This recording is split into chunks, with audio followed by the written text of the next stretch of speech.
going to learn today is how to set up your services, all about the background checks, and what's happening during that transition IPP.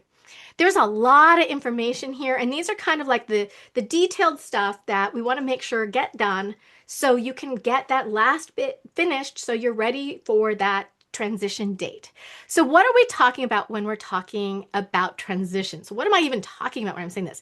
So that transition is the actual date. There is going to be a date given to you when you move from the traditional services to the self-determination program services.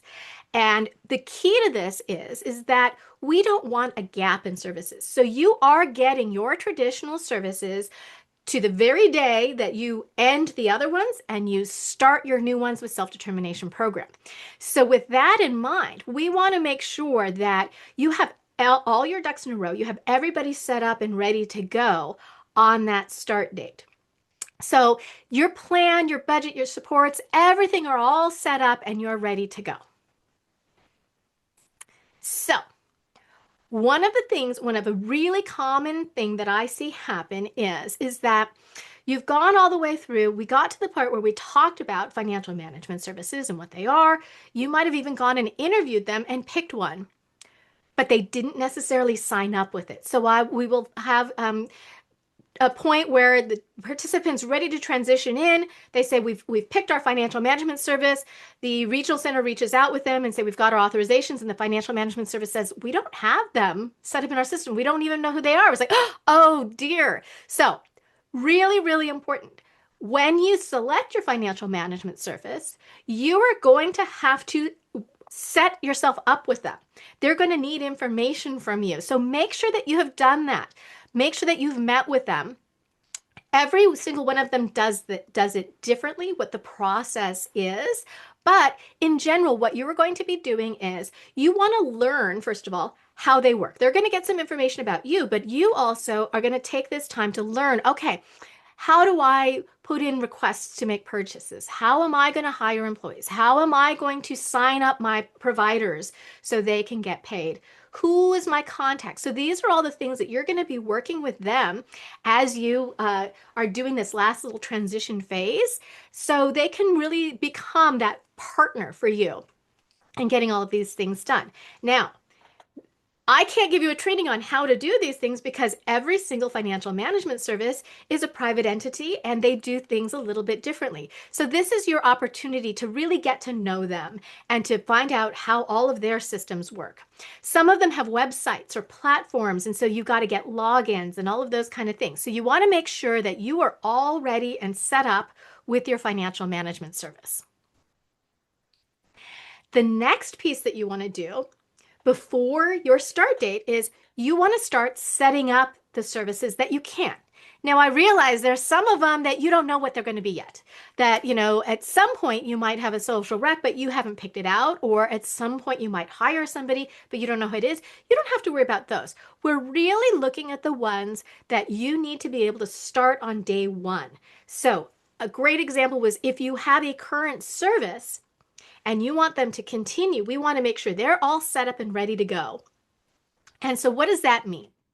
That means that you want to go through, look at your list of providers, and you need to connect them with your financial management service.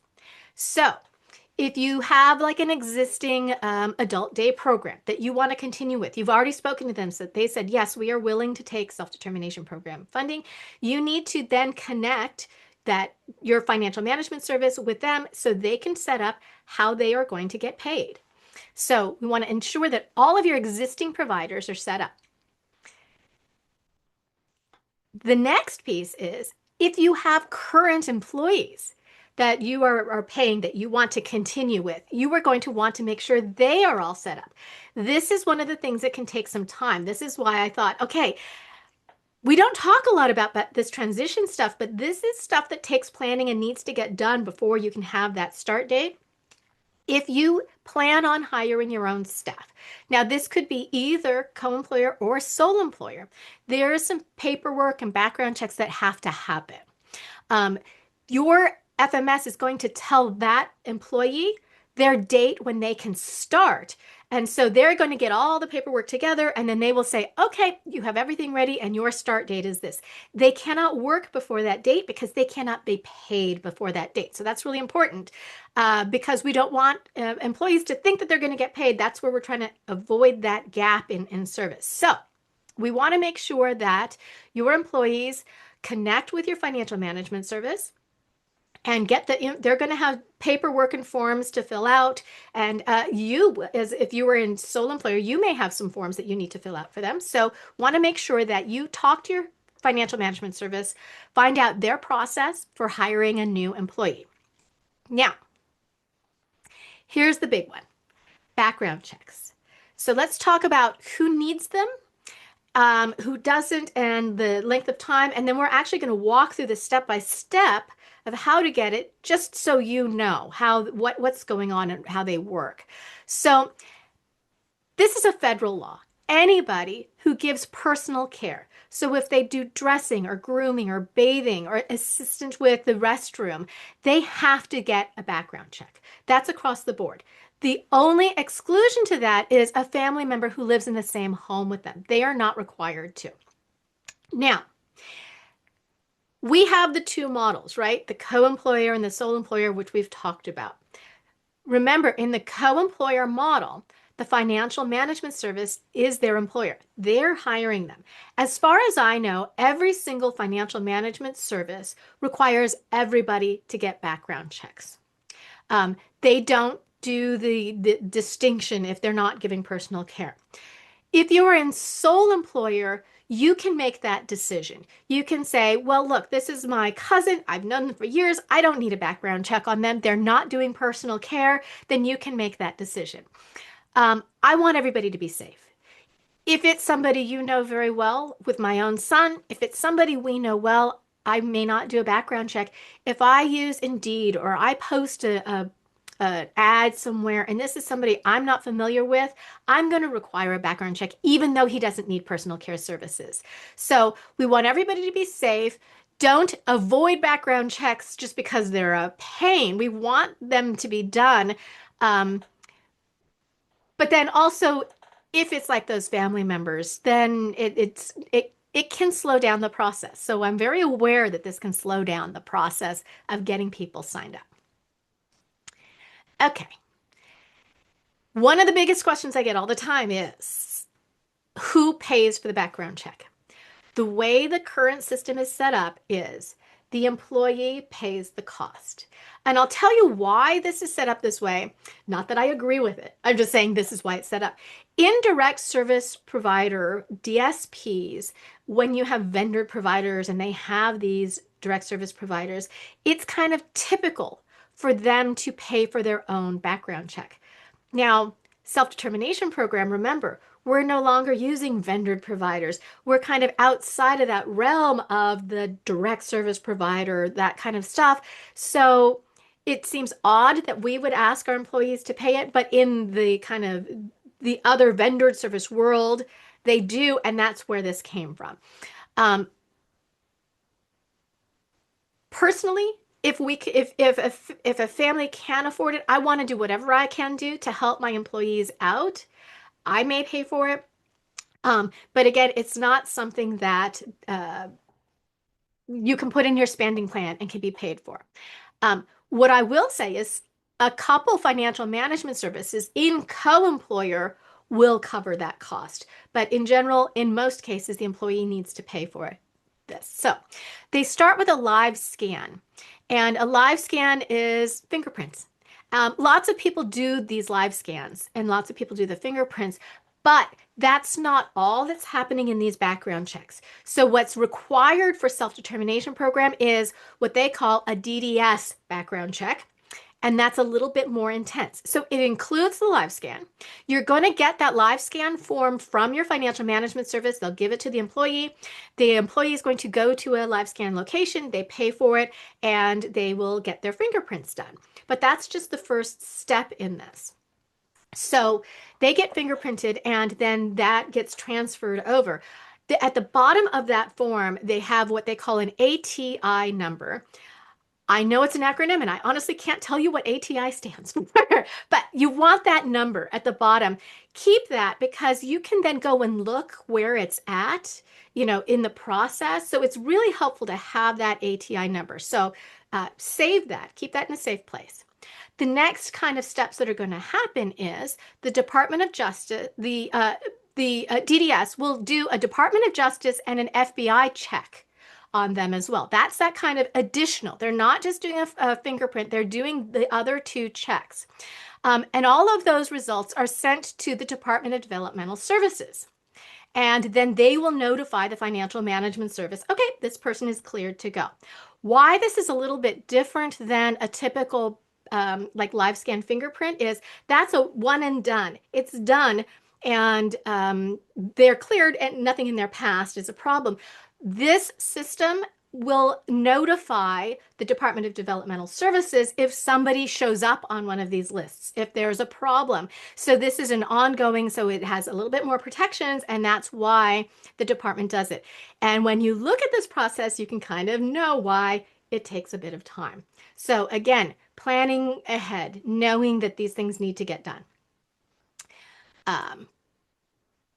The next question I get a lot is, I already have a live scan.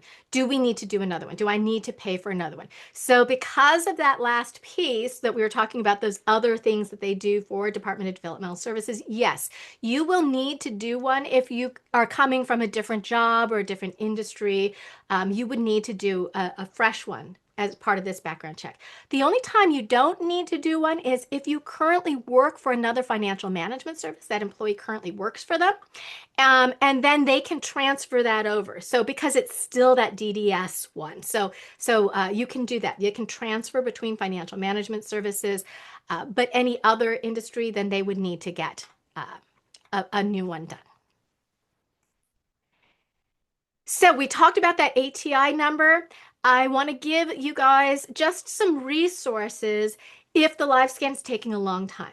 This again is one of those things, it's really important and really good for you to stay on top of it, to follow up, because we want to make sure that we get our people cleared so we can have that transition start date. So there's a website that you can go to that you can look up. You can put in that ATI number and it'll tell you where it is in the system. You can also email live scan support and they can give you information. And then there's 2 phone numbers that you can call. When I have called both of those numbers at different times, kind of depending where it was, I got immediate people answered the phone. They were very helpful. So if you ever have one where it's just stuck and you're not hearing back, don't hesitate to use these. Find out what's going on and they can give you more information. So just some little tools for you. Okay, so yay. Now let's talk about this transition IPP, Individual Program Plan. You guys should all be familiar with IPPs because if you've been in the traditional system, you've been having them for at least every 3 years, and most of them will do updates every year. We're doing one to transition into self-determination program. Now, I'll tell you that the different regional centers will do them kind of at different stages of this process. Some of them will kind of start the IPP at the beginning when you're turning in your person-centered plan and you're doing your budget. They will start it then. Some of them will wait until the very end and start their IPP now. It just depends on your regional center. But we do need an individual program plan that's going to list the goals and services. And because those are going to help with those authorizations that go through. So in your IPP, what used to have listed the traditional service codes, in the new IPP, you're going to start seeing the service codes. You'll see the goals from your person-centered plan in there, and then you will see the service codes that all are in the 300s. If you see a service code that's in a 300 range, those are self-determination program service codes. So yay, that's what they're going to be using to update the services that are being purchased for you. Why is this important? Why is this IPP important? Because you can't purchase things on your spending plan unless it's related to an IPP goal. So it's really important that all of those, the things that you talked about that you wanted in that person-centered plan, that those goals get into this IPP, right? That's really important. So double check. This is one of those things I like to just do a quick proof. Did they miss anything? Is there anything that, we talked about that didn't get in here? So look at the IPP, do a quick reference, make sure everything's there, make sure that all of the service codes from your spending plan that you had show up in there. The dollar amounts are right. So check this. Make sure you have it. I will say, we actually have regional centers who don't get the IPP done till after you've already transitioned in. Um, but I think that that is something that everybody's working on to make sure that you have this in place before it goes. Okay. Oh, I already kind of talked about this. What are the things that need to be in that IPP? Well, your person-centered plan goals, right? It's going to list all the service codes, which we just talked about. And what happens is that signed spending plan that you have is now attached to your IPP. Why is that important? Because once it's attached to your IPP and you sign that IPP, that is like a contract. That's saying these are all the services that are going to occur. They've been approved, right? Um, and going back, that important piece, you can't have anything on your spending plan that doesn't relate to a goal. It's really that's something I can't emphasize enough because it does make your life difficult if you decide you have something that's not in there. Now, does that mean we can't change things or add something? Of course not. You can always update. If you have a change in circumstance or you have a new need that has come up, you can call a IPP meeting at any time. You can request a new service. You will and go through all the things that you would, the same as you would in the traditional system. They'll do an addendum. They can update that IPP. But in general, these are the things that we need to think about. Okay. After that IPP is signed, and I'm saying that loosely because sometimes they put the authorizations in before you have that IPP. What's going to happen is the service coordinator is going to put into their system that purchase of service authorizations. They're saying, okay, for service code 320, Christy's going to have $20, right? And that's going to go into those authorizations. Most of the financial management services need to see the authorizations are in place in order to say, okay, here's your start date, let's go, right? We're going to pull the trigger, you are in this program. So there's multiple places that this has to occur. And part of this is just the regional center systems have very old computer systems. So they have multiple places that these authorizations need to get loaded into the computer, which also means takes time, takes people getting them entered. The one that the financial management service is looking for are when they get into the e-billing system. When they get into that, that's when the financial management service says, oh, okay, you have funds there. The way I kind of like to think of it is think of it like a line of credit. They basically said, okay, Christy now has a line of credit that the financial management service can pay from. $20 in service code 320. That's when they're going to say, okay, you're official. We can go ahead with that start date. So, yay, those purchase of service authorizations go through. You got all your vendors set up. Everything's done. You are, yay, you're finally in the self-determination program. Yay. I will say that I will typically ask for a copy of the purchase of service authorizations just for my own records. As we said, there are multiple places for it to be entered. It's a good way for you to double check. Did they put the correct amount in?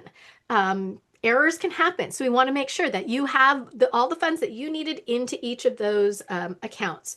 So ask for copies and cross-reference. So part of that, we talked about the principles of self-determination, when is that responsibility, kind of just staying on top of things, just making sure these things get done. Okay, so I have a few things to think about. already mentioned them, but just to remind everybody for this smooth transition. Double check that you are signed up with your financial management service, that you didn't just call them, say, yes, I want to work with you, and then that was the last you talked to them. Make sure that you have all your paperwork signed up. Make sure you've got copies of that ATI number when your employees do background checks. Follow up on the background checks and follow up a lot to make sure that they're going through. Don't just kind of turn it in and hope they happen. Um, and stay in touch with both your service coordinator and your financial management service during this step. So once I've picked that financial management service, I will, if they are one that assigns somebody to you, I will start including them in the email so they are aware of what's going on with you as well. So they'll say, oh, look, they asked for the IPP to be signed, so they can help track as well. A lot of the financial management services appreciate that when they're kind of included in that conversation. So we have a couple places for you to get additional information. Again, you can get these slides, so you can just click on it. We have a provider network, so you can go to sdpprovidernetwork.org if you are looking for local services. Always remember, I don't want you to stick to anything on this list. If you've got somebody in your local area that you want to work with, you should work with them. You're not required to use vendor services. This is just a suggestion, a recommendation. You can also go to the DDS Self-Determination Program website. If you're not familiar with who DDS is, that's the Department of Developmental Services, and they are the department that provides oversight of all of the regional centers. And you can also visit our complete guide to sdp.org. If you've missed any of this, I know this is a lot of information, but so you can always go there to get more information.